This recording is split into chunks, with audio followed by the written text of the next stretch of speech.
انا والدي مش عايز نسافر عشان معانا فلوس وكده، هو مش عايز نسافر عشان خايف عليا، وانا برضه اصغر عياله، طالع من حكايه 3 سنين، كان عندي 15 يعني سنه. انت طلعت من كل ده من ورا اهلك اصلا؟ عارفه بعد ما رحت ليبيا قطعت التذاكر، جبت تذاكر تركيا، كنت هسافر من تركيا واشتغلت وجبتهم على حساب ب 10000، كانوا 10000 اللي معايا، وهو خدهم منه قطعهم ورماهم في وشي. انت عارف توصل لان رماهم في وشك عشان ما تسافرش 10000 جنيه، مع اني كنت محتاج فلوس وهو كان محتاج فلوس، قطعهم ورماهم في وشي. ابوه بيخاف عليك. طب هتعمل ايه وانا برضه انت غلطانه. انا غلطان، انا عارفه، وقعدوا يدوروا عليا 3 ايام لما رحت ليبيا من وراهم، لغايه ما عرفت اكلمهم، لان انت عارف في ليبيا ما حدش عارف يكلم حد، بياخدوا منا التليفونات وبيضربونا. وعملت ايه بعد كده؟ دفع لي الفلوس اللي هي تقريبا 50000 جنيه عشان سفر ليبيا، بس ملهاش دعوه بايطاليا. ولا دفع لك ابوك؟ فعل عشان اتحط قدام الامر الواقع، اتصرف لي فيهم ودفعهم لي، ومامتي ترن عليا وتقول لي ارجع ارجع انت متبهدل، وانا اقول لها انا كويس وباكل وبشرب وانا طالع التلات دين امي، انا عارف ان انا عملت غلط، بس هتعمل ايه؟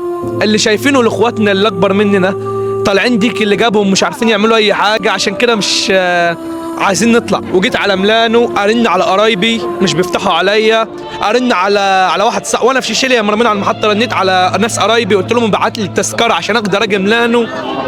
لا، وكله المشكله ان كله جاب لي، وانت في مصر يقول لك تعالى وما تعولش هم ومش عارف ايه وعامل لك من البحر طحينه زي ما بيقولوا.